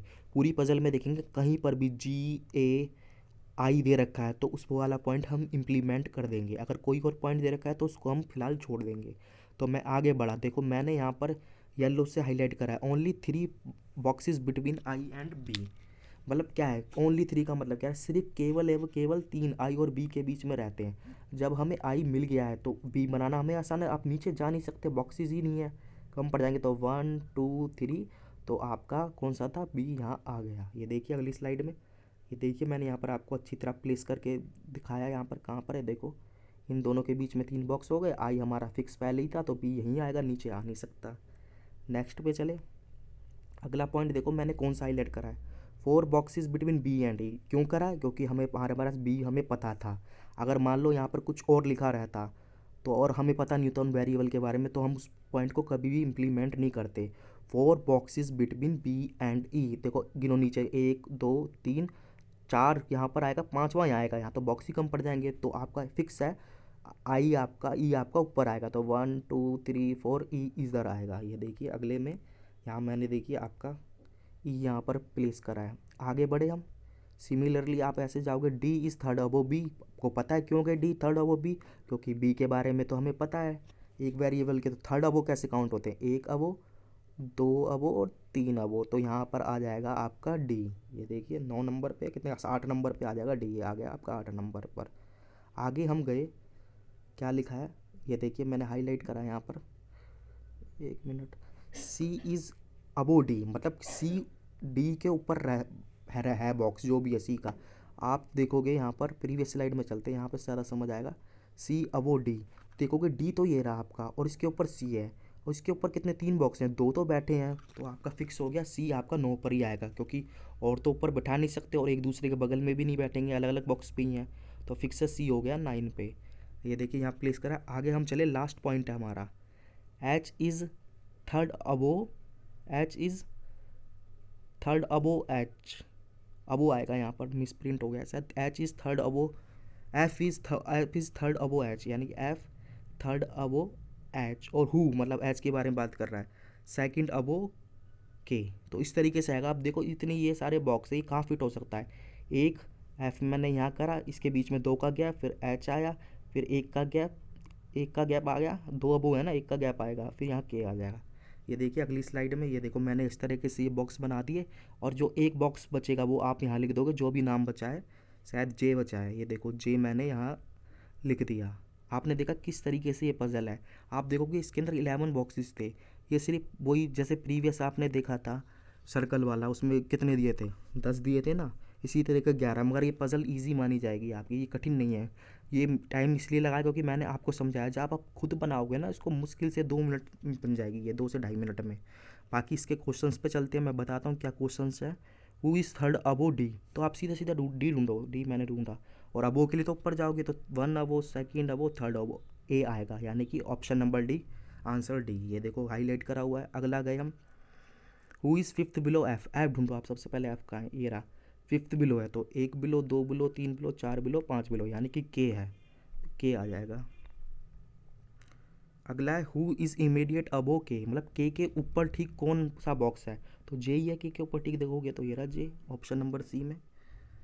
अगला क्या है हमारा, how many boxes between A and G, A ढूंढो और जी ढूंढो, जी कहाँ है, ये रहा। इनके बीच में कितने बॉक्स है आप काउंट करो, 1 2 3 4, 4 है हमारा आंसर, हाँ सी में दे रखा है। आगे गए हम, लास्ट क्वेश्चन है इसका, how many boxes below D, D के कितने, आप देखो डी 8वें नंबर है, तो इसके नीचे कितने बॉक्स है, 7 ही तो हैं। काउंट मत करो, सीधा सीधा लिखा हुआ है 7 है, ये रहा 7। ये देखिए आंसर दे रखा है। तो आपने देखा अभी तक हमने इस पेपर में क्या क्या अटैम्प्ट कर लिया। देखो 3 मिनट में हमने करे थे 5 क्वेश्चन, किसके, इनइक्वलिटीज़ के। फिर हमने 5 क्वेश्चन करे सिलॉक्स के 3 मिनट में। फिर हमने उसके बाद क्या करा, फिर हमने कोडिंग डिकोडिंग के 5 क्वेश्चन करे, ठीक है, इसमें भी 3 मिनट लिए। फिर हमने एक प्रीवियस मतलब कि एक पजल करी थी सर्कुलर वाली, उसमें 4, तो कितने मिनट हो गए, 3 3 9, 13 मिनट हो गए, 13 मिनट तक हो गए ना, 12 1 13, और इसमें भी आपके 4 मिनट लगेंगे इस पजल में, तो कितने हो गए, 17 मिनट बचे। अब आपके पास 3 मिनट बचे हैं, और अभी तक कितने क्वेश्चन हो चुके हैं, 5 10 15 20 25, यानी कि बहुत अच्छा स्कोर है। आप इस पेपर में निराश मत होना कि होपलेस हो जाओ कि यार कितने कम अटैम्प्ट है, मगर ये पेपर का लेवल देखो, ये नहीं कि ज़्यादा अटैम्प्ट करने से ही सिलेक्शन होगा। अगर पेपर का लेवल उसने हाई रख दिया, जिस हिसाब से आपको पता था प्रीवियस अभी IBPS PO को आता, उसका पेपर काफ़ी हाई था, ज़्यादातर स्टूडेंट ने 50 ही अटैम्प्ट करे, 50 प्लस ही, वो भी टोटल मिला के। अब मान लो 50 प्लस करें आप, अगर इसमें 25 ही अटैम्प्ट कर रहे हो, 25 से 30 कर रहे हो, तो बहुत अच्छा स्कोर है। बाकी में भी तो कुछ करोगे, मैथ हो गया आपका, इंग्लिश हो गया, तो इस तरीके से अच्छा है। तो मतलब अभी तक हमने, अब हमारे पास सिर्फ 3 मिनट बचे हैं, तो अब हमें क्या करना चाहिए। देखो 3 मिनट के अंदर आपको एक तो पजल बची है आपकी, और जो कि न्यू पैटर्न है, विंग वाली है, पता नहीं क्या है। मेरे हिसाब से जिस स्टूडेंट ने वो पजल कर रखी है तो वो तो उसको कर ले, और जिसने कभी भी उस पजल को नहीं देखा, तो एक बचा हमारा मशीन इनपुट, देखते हैं उसको करके। आप 3 मिनट में वो हो जाता है, ठीक है, नहीं तो 25 स्कोर आपका काफ़ी बढ़िया स्कोर है। अगर वो आपका बन गया इनपुट आउटपुट, तो आपको फिर 30 प्लस हो जाएगा इस कठिन पेपर के अंदर भी। देखते हैं इनपुट का आउटपुट मशीन, मतलब मशीन इनपुट कहाँ पर है। इसके लिए मैं आपको 2 मिनट दूंगा, क्योंकि अब हमारे पास 3 मिनट ही बचे हैं। ये देखिए क्या बोला है, ये देखो ये कुछ दे रखा है, मैं इसको बारे में बता देता हूँ। मशीन एक तरह से परफॉर्म करती है, ये उसका इनपुट है। स्टेप 1 में ये होता है, 2 में ये, 3 में ये, 4 में ये। जब ये हो जाता है तो इसका आप लॉजिक पहचानो सबसे पहले। मानो इसका कुछ लॉजिक दिया होगा, इनसे इससे बन रहे हैं, सीधा सीधा ही बन रहे हैं। फिर उस पर आपको ये अल नया इनपुट दिया है, इस पर इम्प्लीमेंट करना है। फिर इसी से आपको 4 स्टेप बनाने, फिर वो क्वेश्चन पूछेगा। देखो इसको करो, मैं आपको कितने दे रहा हूँ, 1 मिनट, 2 मिनट दे रहा हूँ, 2 मिनट में करो इसको।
चलो इस क्वेश्चन को सॉल्व करते हैं।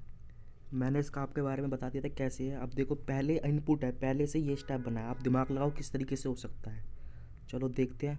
देखो 22 से 4 बना, 28 से 16, 36 से 18, शायद आधा हो रहा हो। हमारे यहाँ आधा होगा तो देखो 11 आना चाहिए, तो ये हमारा लॉजिक ख़राब हो गया। 42 से 8 बना, चाहे किसी से डिवाइड कराओ। देखो 22 को किसी से डिवाइड करोगे तो 4 कब आएगा, कभी नहीं आएगा, तो डिवाइड का भी रूल नहीं है। डिवाइड का तो मैंने पहले ही बता दिया था, है ही नहीं, क्योंकि यहाँ से देख लिया था। और यहाँ से यहाँ से यहाँ माइनस का है कुछ, माइनस का भी नहीं लग रहा। आप इसको ध्यान से देखोगे तो सबसे पहले आप सबसे बड़ा एलिमेंट लो, ये वाला 28 नंबर, मतलब 89 से इसने बनाया है 72। तो किस हिसाब से हो सकता है, कुछ इसने माइनस करा है। माइनस कितना करा, चलो माइनस करा तो कितना करा है,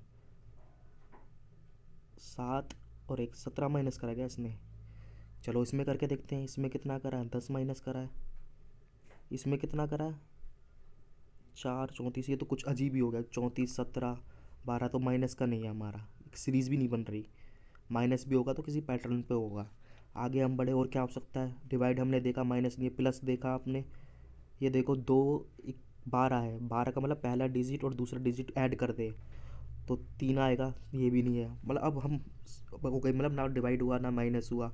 अब मल्टीप्लाई करके देखते हैं। देखो मल्टीप्लाई का रूल लग रहा है इसके अंदर मुझे। आप देखोगे 12, यानी कि 1 2 को करोगे आपस में इंटू तो 2 आएगा। आप देखते दूसरे में 22 में करा तो 4 आ गया। 28 में करा 8 दूनी 16, 36 में करा 18, 42 में करा कितना आ गया 8, और 89 में करा 8 9 का तो 72। मतलब पहला स्टेप मिल गया, मतलब कि नंबर के 8 डिजिट में आपस मल्टीप्लाई करेंगे तो हमें अगला स्टेप मिलेगा। अब दूसरे स्टेप में चलते हैं, काफ़ी अच्छा स्टेप था ये। अब ये दूसरे से आपका, पहले से आपका दूसरा स्टेप बना है। अब देखो क्या है इसके अंदर, आप नंबर देख रहे होगे। ये देखो कोई भी नंबर देखो, सबसे बड़ा नंबर ले लो, जैसे 72 है, 72 को 36 आ गया, मतलब आधा हो गया है शायद ये। हाँ तो शायद आधे का रूल हो सकता है डिवाइड का। देखो 2 को 2 से डिवाइड करा, हाँ ये आधा आधा आधा, मतलब कि दूसरे स्टेप से तीसरे में गए तो डिवाइड बाई 2 करा है। अब तीसरे स्टेप में जाओगे, आप ये देख रहे होगे, ये तो काफ़ी इजी सा लग रहा है स्टेप, क्योंकि आप लोगों को स्क्वायर तो सारे याद ही हैं। ये देखो किसका, 4 का, 2 का 64, 36, 16, 81। तो क्या है, 2 का स्क्वायर है, ठीक है, 8 का स्क्वायर है, 9 का स्क्वायर है, 4 का स्क्वायर है, पर यहाँ तो 81 आ गया। 6 का नहीं लिया है ना 3 का लिया है। 6 का 36 होता 9 होता, मगर इन दोनों को प्लस करोगे तो 9 का 81, 1। तो मतलब कि तीसरे से चौथे में गए हम, मतलब दूसरे से तीसरे में गए। तो किस तरीके से करा है, दोनों डिजिट को आपस में ऐड करके फिर उसका स्क्वायर लिया है। इसमें इसलिए नहीं हुआ क्योंकि 0 2 होगा तो 0 को ऐड करोगे 2 को करके तो 2 ही आएगा। अगले में गए, क्या लिखा है, 4 लिखा है, 2 3 7 1, क्या दे रखा है ये तो सेम है, ये भी सेम है। तो आगे बढ़ते हैं, देखते हैं क्या लॉजिक है इसके अंदर। आप देखोगे इसके अंदर लॉजिक क्या है, 2 डिजिट का देखोगे ना, 6 में से 4 गए तो 2 आया ना। ये देखो 6 में से 3 गए, 3 आया। ये मतलब कि ये है इस पैटर्न पे जो डिजिट है, हाईएस्ट डिजिट में से लोएस्ट डिजिट को माइनस करके उसका डिफरेंस लिया गया है, इन दोनों का डिफरेंस। तो इस तरीके से ये हमारा क्वेश्चन हुआ। अब ये हमारा इनपुट है, ये इनपुट दिया हुआ है, तो अब आप यहाँ पर स्टेप बना लोगे। पहले स्टेप में क्या करा था, आपस में मल्टीप्लाई डिजिट का। दूसरे में क्या था, डिवाइड बाई 2। तीसरे में क्या था, इन दोनों को ऐड करके स्क्वायर। चौथे में क्या था, इन दोनों का आपस में डिफरेंस डिजिट का। अब यही सिमिलर प्रोसेस आप इस इधर लगाओगे, आप इधर लगा लेना, फिर इसके स्टेप बन जाएंगे। वो मैंने स्टेप आपके ऑलरेडी देखो यहाँ पर बना दिए। ये देखो 4 को 1 से गुणा करोगे तो 4, 8, 1 और 8 का 8, 3 4 12, 3 और 8 24, 4 1 6, 6 आएगा। फिर इसको 2 से डिवाइड करा था तो ये सारा 2 से डिवाइड हो गया। फिर क्या करा था हमने, फिर हमने स्क्वायर लिए थे शायद, 2 का 4 का 6 का, यहाँ पर देखो 3 का लिया है, डिजिट में आपस करके ऐड। लास्ट में क्या करा था, इनका डिफरेंस। 4 का डिफरेंस तो 4 का ही आएगा, 1 6 का डिफरेंस कितना आएगा, 5 आ गया। 6 3 का कितना आ गया, 3 आ गया। 9 का 9 ही रहेगा। तो देखो इस तरीके से ये क्वेश्चन होते हैं। बाकी क्वेश्चन किस तरीके से पूछ जाएंगे, एक बार अगर आप ये सब बना लेते हो, यही मेन चीज़ है, तो आप सारे क्वेश्चन इजीली कर लोगे। पहला है, which of the following second from left left in second to, मतलब कि जो सेकंड स्टेप है, जब आपने स्टेप बनाएगा उसमें सेकंड लेफ्ट कौन सा है, लेफ्ट से 1 2 तो 4 ही है, तो 4 आंसर आ गया। इसके इजी का क्वेश्चन पूछेगा, क्योंकि इसकी बनाने का खेल यही वाला है सारा। इन मशीन इनपुट से स्टेप पर, which of the following third from left in third step, 1 2 3, 36 आएगा।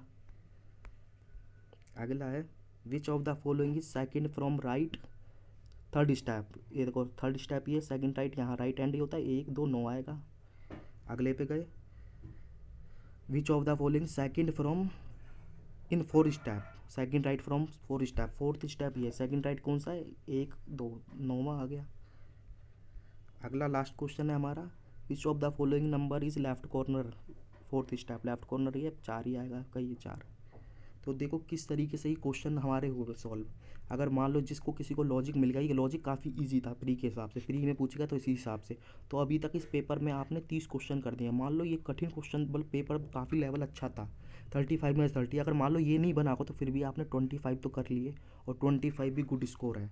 और इसके बाद आप एक पजल बची है जो एक अजीब ही तरीके की थी। जो स्टूडेंट उसको ट्राई करना चाहे ट्राई कर ले, मैं बाकी उसके बारे में डिटेल बताता हूँ क्या है, क्या लिखा है उस पजल के अंदर।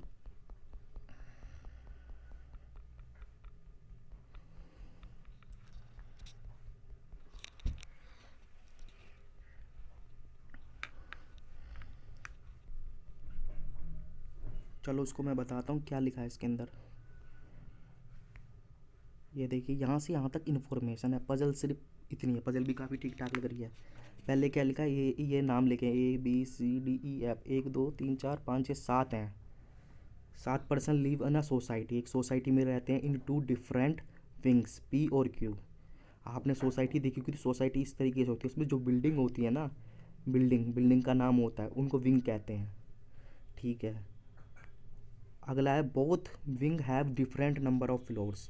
सारी जितनी भी विंग है ना, जो 2 विंग है उनके डिफरेंट फ्लोर है, दैट इज़ 9 और 7 रेस्पेक्टिवली। यानी कि 9 तो P की है और 7 किसकी, Q की रेस्पेक्टिवली बोला है ना। 1 person live on 1 floor on 1 wing. ठीक है, मतलब एक आदमी एक ही फ्लोर की विंग पे रहता है। No 2 person are living in same floor of the 2 different wing. इसका मतलब क्या, इसका मतलब है, देखो यहाँ दिया भी एग्जाम्पल के लिए, if A lives in floor 1 of P wing then 1 floor of Q wing is vacant. इसका मतलब है 2 विंग है। ये देखो यहाँ से ज़्यादा समझ आएगा, ये मैंने देखो ड्रॉ कर रखी है यहाँ पर, जैसे इसने बोला मैंने ड्रॉ कर ली। एक विंग P है उसमें कि 9 फ्लोर है, और विंग Q है उसमें 7 फ्लोर है। कहता है कि अगर एक आदमी इस वाले विंग के फ्लोर P वाले में रहता है पहले पे, तो ये वाला PQ पहला वाला खाली रहेगा। अगर इस वाले में P वाले में 7वें पे रहता है तो ये 7वां खाली रहेगा। मतलब कि ऐसा है कि अगर इधर एक नंबर पे आ गया कोई आदमी फर्स्ट फ्लोर पे, तो इधर फर्स्ट फ्लोर खाली रहेगा। सिमिलरली अगर मान लो इधर थर्ड पे कोई आ गया तो इसका थर्ड खाली रहेगा, यही मतलब है। बाकी इसका देखो क्या है, ये देखो यहाँ से पजल स्टार्ट होती है। ये मैं आपको बताता हूँ, पहले मैंने येलो से हाईलाइट करा है। A lives an even number prime number in a floor in a wing which has lowest number of floor. अब आपको इवन नंबर पता होने चाहिए, और इसमें बोल रहा है इवन प्राइम नंबर, आपको इवन नंबर पता होगा, मतलब प्राइम नंबर पता होगा। प्राइम नंबर क्या होते हैं, एक को छोड़ के होता है 2 3 5 7 ऐसे चलते हैं, मतलब जो नंबर अपने आप से डिवाइड होता है और एक से, सिर्फ एक को छोड़ के। आप 2 देखोगे, 2 से ये भी हो रहा है, एक से भी हो रहा है, मतलब खुद से भी हो रहा है, और इसी तरह 3 से भी डिवाइड कर सकते हैं। मतलब इसके 2 फैक्टर हैं, 3 के 2 फैक्टर हैं, 3 इंटू 1 इस लैंग्वेज में कह सकते हो। 2 के इतने फैक्टर हैं, 2 इंटू 1, तो ये आपके प्राइम नंबर होते हैं। ठीक है, तो ये देखिए लाइन में कुछ नहीं था, बस आपको अगर प्राइम नंबर पता होगा तो ये पता होना चाहिए even prime number. Even prime number सिर्फ एक होता है, इवन नंबर 2 होता है, ये प्राइम नंबर भी होता है, तो इवन प्राइम नंबर 2 है। लिखा है ना, A lives an even prime number of floor, यानी कि 2 पर रहता है, पता नहीं कहाँ रहता है, इसमें रहा या इसमें। In a wing which has lowest number of floor, मतलब एक विंग में रहता है जिसके लोएस्ट नंबर फ्लोर है, तो इसके लोएस्ट नंबर फ्लोर किसके हैं, क्यू के ही है, तो ए यहाँ पर आएगा। ये देखिए अगली स्लाइड में मैंने प्लेस करा है। नेक्स्ट पे चले हम, ये देखिए, ये 1 मिनट, ये मैंने ग्रीन से हाईलाइट करा है, G third above D who live in 6th below of E. ठीक है, इसका मतलब क्या है, जी है आपका, जी वो रहता है थर्ड अबो डी, इस तरीके से बनेगा। और हु मतलब डी के बारे में बात कर रहा है, और हु लिव 6th बिलो ई, मतलब ये डी लेता है 6th बिलो ई, ई ऊपर कहीं आएगा। 1 2 1 2 3 4 5 इधर और एक आएगा, 1 2 3 4 5 5 ही आएगा, इधर 2 आएंगे, 2 फ्लोर और 2 फ्लोर, भाई 1 below 2 below 3 below 4 below 5 below 6 below, इस तरीके से आएगा। और आगे लिखा है D lives in a floor which is multiple of three, मतलब डी उस फ्लोर में रहता है जो मल्टीपल थ्री होता है। मल्टीपल थ्री आपको पता ही होगा, जो तीन के फैक्टर हैं, मतलब तीन है एक, तो एक फिर छः है फिर नौ है। आप नौ तो इसमें आ नहीं सकता, ये देखिए यहाँ पर मैं बताता हूँ इस तरीके से। तो आपके नौ तो आएगा नहीं क्योंकि ऊपर है। तो यहाँ पर देखो, अगर यहाँ पर आप करते हो तीन, यहाँ पर पुट करते हो G is third of D, D multiple of three, D यहाँ आप करा मैंने, ठीक है। और जी आएगा एक दो तीन, जी आएगा। और फिर लिखता है डी सिक्स बिलो, तो सिक्स बिलो एक बिलो दो बिलो तीन बिलो चार बिलो, आपके फ्लोर ही कम पड़ जाएंगे तो इधर नहीं आएगा। तो फिक्स है आपका पी वाले फ्लोर में ही, पी वाली विंग में ही जी आएगा। और डी रहता है सिक्स, थ्री का फैक्टर, तो थ्री के फैक्टर में आपको यहाँ करना पड़ेगा। अगर यहाँ करोगे तो ऊपर करोगे तो ऊपर कम पड़ जाएंगे, और ऊपर करोगे तो फ्लोर ही कम पड़ जाएंगे। तो डी यहाँ रखा, और जी किसका है, एक दो सेकंड अबो थर्ड अबो, और आई उसके नीचे ही है। देखो यहाँ पर क्लियर आपके समझ आएगा, देखो यहाँ से ये देखो ये मैंने कर रखा है। देखो क्या लिखता है, D leaves in multiple of six, इसमें मैंने बता दिया रीज़न क्यों नहीं आएगा। D leaves multiple of three, तो डी मैंने यहाँ लिखा। और क्या लिखा है, जी लीव्स थर्ड अबोव डी, देखो डी जी लीव्स एक अबो दो अबो थर्ड अबो। और हु मतलब डी के बारे में बात कर रहा है, सिक्स बिलो ई, एक बिलो दो बिलो तीन बिलो चार बिलो पाँच बिलो छः बिलो। तो देखो आ गया ना, कंडीशन सेटिस्फाइड हो गई। आगे हम चलते हैं। देखो मैंने यहाँ पर हाईलाइट करा है F leaves and top most floor, देखो कि इसका टॉप मोस्ट फ्लोर तो फिल हो गया, तो एफ यहाँ पर ही रहेगा। आगे हम गए, ये देखो मैंने ये पर्पल से हाईलाइट करा है सी लीव्स ऑन ग्राउंड फ्लोर, तो सी इधर भी आ सकता है सी इधर भी आ सकता है, पर हम लाइन पूरी पढ़ेंगे। C does not live in a wing in which G live, मतलब सी उस वाली विंग में नहीं रहता है, उस वाले बिल्डिंग में नहीं रहता है जिसमें जी रहता हो। देखो जी तो इधर आ रहा है तो इधर सी नहीं रहेगा, सी इधर आ गया। तो देखो इस तरीके से ये हमारी, देखो ये इस तरीके से सी यहाँ पर आ गया। नेक्स्ट स्टेप क्या है,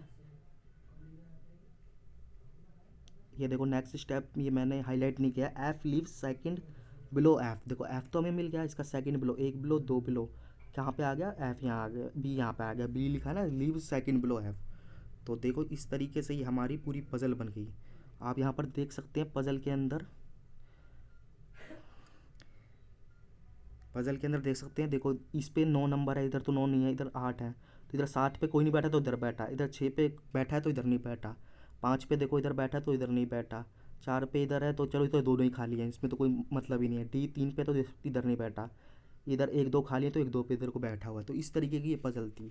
ये पज़ल कुछ नई टाइप की थी, ऐसा नहीं ये पज़ल कठिन थी, ये पज़ल तो ईजी थी, मगर ये पज़ल कुछ नई टाइप की थी। बहुत स्टूडेंट ने नहीं करा होगा तो इस पज़ल में काफ़ी टाइम लगेगा आपको, अगर पहली बार कर रहे हैं। तो एग्जामिनर कभी किसी नई पज़ल पूछता है तो आप उसको कभी ट्राई ना करें, अगर आपने ना की हो। अगर कर सकते हैं तो कर लें, अगर लगता है पज़ल में एक्सपर्ट हैं तो। बाकी हम देखो इसके अंदर आगे बढ़ते हैं, इसके क्वेश्चंस किस तरीके से पूछे जा सकते हैं। ये मैंने कुछ क्वेश्चंस बनाए, देखो फाइंड ओड वन आउट, ठीक है। डी दे रखा है, डी हमने सर्कल कर लिया, सी दे रखा है, सी भी कर लिया, एफ दे रखा है, एफ भी कर लिया, जी दे रखा है, जी भी कर लिया, बी दे रखा है, बी। अब इन पांचों में देखो ओड क्या है, देखो डी तो ओड पे रहता है, ओड नंबर फ्लोर, सी भी सिमिलरली है, बी भी है, और ई सिर्फ जी को छोड़ के, जी आपका इवन नंबर फ्लोर पे रहता है तो ओड वन आएगा जी। अगले पे चले हम, ये देखो कंडीशन दे रखे इफ़ है ना, if Z live on fifth floor, आप इधर नहीं बैठा सकते, ऑलरेडी आपका बी बैठा हुआ है, तो ऐसा नहीं इसको हटा के इसको बैठा दोगे, तो जेड आपको इधर ही बैठाना पड़ेगा। G Z live on fifth floor, then who is second below Z, तो सेकंड बिलो कौन सा होगा, एक बिलो दो बिलो, डी होगा, आंसर डी में डी है। अगले पे गए, इसका आंसर शायद दिया नहीं है, कोई बात नहीं। अगला how many persons live below E, ये काफ़ी अच्छा क्वेश्चन है, कितने पर्सन है ई के बिलो। अब पता है क्या होगा, लोग क्या करेंगे, देखो इसके बिलो नीचे 8 है तो 8 करके आंसर हो गया, पर इसने देखो ढंग से पढ़ो, हाउ मैनी पर्सनस, फ्लोर नहीं पूछा पर्सनस पूछा है, ये पेपर में छोटी छोटी मिस्टेक होती हैं।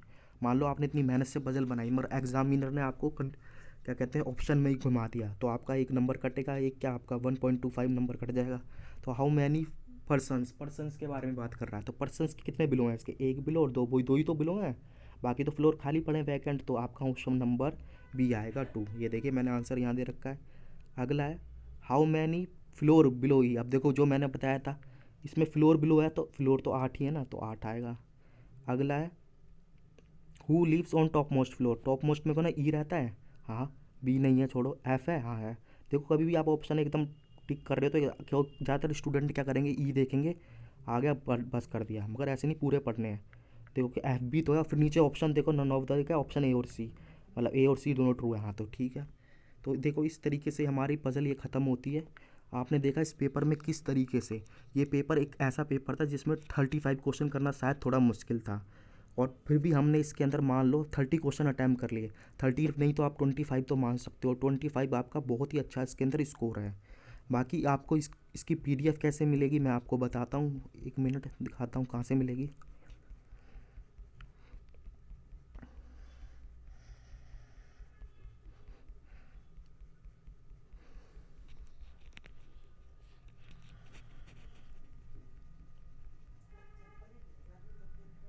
ये देखिए, ये देखो यहाँ से आपको PDF मिलेगी। ये मेरा टेलीग्राम चैनल है, PDF के लिए इसको ज्वाइन कर लें, ये लिखें आपको मिल जाएगा। बाकी मेरे इस यूट्यूब चैनल को सब्सक्राइब करें ताकि आपको नई नई इस तरीके की वीडियो मिलती रहें। अगर आपको ये आज का सेशन पसंद आया हो तो इस वीडियो को ज़्यादा से ज़्यादा लोगों के पास शेयर करें और मेरे चैनल को सब्सक्राइब करें ताकि इस वीडियो की रीच ज़्यादा लोगों के पास पहुँच चुके। तो देखा आज हमने किस तरीके की स्ट्रेटजी करी आजमाई, मतलब कि एक पेपर एक हमारा कैसे मॉडरेट टाइप का था, हाई नहीं कह सकते इसको, मॉडरेट था, थोड़ा कठिन था। फिर भी हमने उस पेपर के अंदर हमने 25 क्वेश्चन ढूंढ ही लिए। और कोई स्टूडेंट पहले ही देखता तो कि भाई हमारे तो इतने 20-25 तो हमारे स्किप हो गए थे क्वेश्चन शुरू में, जिसमें से 3 पजल हो गई, एक इनपुट आउटपुट हो गया, दूसरा कौन सा हो गया कोडिंग रिकॉर्डिंग, तो वो होपलेस हो जाता। आपको ऐसे नहीं करना, आपको सिर्फ कूल माइंड से पेपर देना और देखना है कि कौन सा इसमें हमेशा जो पेपर होता है ना उसके अंदर कुछ क्वेश्चन हमेशा ईजी होते हैं। तो इस तरीके से ध्यान रखना, और जो स्ट्रेटजी मैंने बताई है आप इसको मॉक पेपर पे लगाएं और एसटी में लगाएं, आपको डेफिनेटली हेल्प करेगी। अगर आपकी कोई क्वेरी हो तो कमेंट बॉक्स में कमेंट करें। बाकी देखो ये हमारा पेपर नंबर 7 हो गया, तो इसका लेवल इसलिए थोड़ा सही रखा गया क्योंकि देखो पेपर हमने 6 तो कर ही लिए हैं, काफ़ी हमने प्रैक्टिस कर लिया। अब ये पेपर नंबर 7 है तो इस ईजी रखने का कोई फ़ायदा नहीं है। आगे अब हमारे 3 पेपर बचे हैं। अब देखो अगले पेपर नंबर 8 पे मिलते हैं, देखते हैं उसमें क्या होगा। जब तक आप इस वीडियो को देखें, और अगर आपने पुराने सेशन नहीं देखे मेरे साथ जो हो सकें पेपर के, तो उनको ज़रूर देख लें, आपको बेनिफिट होगा। और देख नहीं सकते तो PDF मेरे टेलीग्राम से डाउनलोड कर लें और उसको उस पेपर को सॉल्व करें। अगर आप क्वेश्चन समझ नहीं आता तो फिर वीडियो देख लें, उस क्वेश्चन का सोल्यूशन उसमें मिल जाएगा। तो इस वीडियो को यहीं पर हम एंड करते हैं।